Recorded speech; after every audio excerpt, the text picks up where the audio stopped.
बातमी आहे जळगावमधील। महाराष्ट्र हादरला। बापाने भर लग्नात मुलीवर आणि जावयावर झाडल्या गोळ्या। सजलेला मंडप काही क्षणातच सामसूम।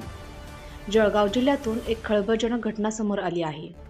जिल्ह्यातील चोपडा शहरामध्ये मुलीने 2 वर्षापूर्वी प्रेमविवाह केल्याचा राग मनात धरून बापाने पोटच्या मुलीवर आणि जावयावर एका लग्न सोहळ्यातील हळदीच्या कार्यक्रमामध्ये धडाधड गोळ्या झाडल्या आहेत। या घटनेत मुलीचा मृत्यू झाला आहे, तर जावई गंभीर जखमी झाल्याची प्राथमिक माहिती मिळत आहे। तर घटनेनंतर जमावाने केलेल्या मारहाणीत सासराही जखमी झाला आहे। ही घटना चोपडा शहरातील डॉक्टर आंबेडकर नगर परिसरात काल शनिवारी रात्री 10 वाजण्याच्या सुमारास घडली आहे।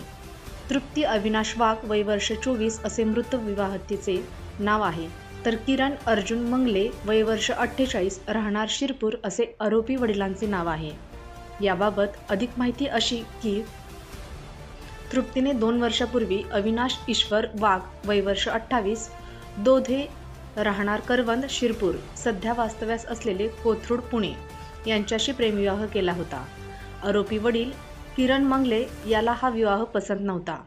बहिणीकडील विवाह समारंभासाठी अविनाश आणि तृप्ती हे शनिवारी सायंकाळी चोपडा येथे आले होते।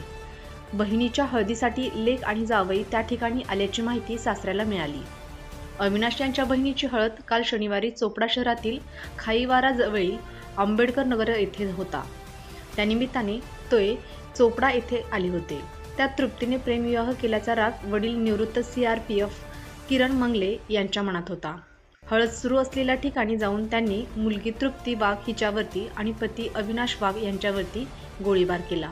या घटनेत मुलगी तृप्तीचा मृत्यू झाला, तर जावई अविनाश याला पाठीत व हाताला गोळी लागल्याने गंभीर जखमी झाला आहे।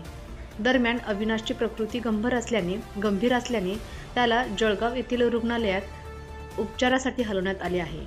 या घटनेनंतर नातेवाईकांनी तिच्या वडिलांना मारहाण केली। या घटनेची माहिती मिळताच जिल्हा पोलीस अधीक्षक महेश्वर रेही यांनी चोपड्यात जाऊन घटनेची माहिती घेतली।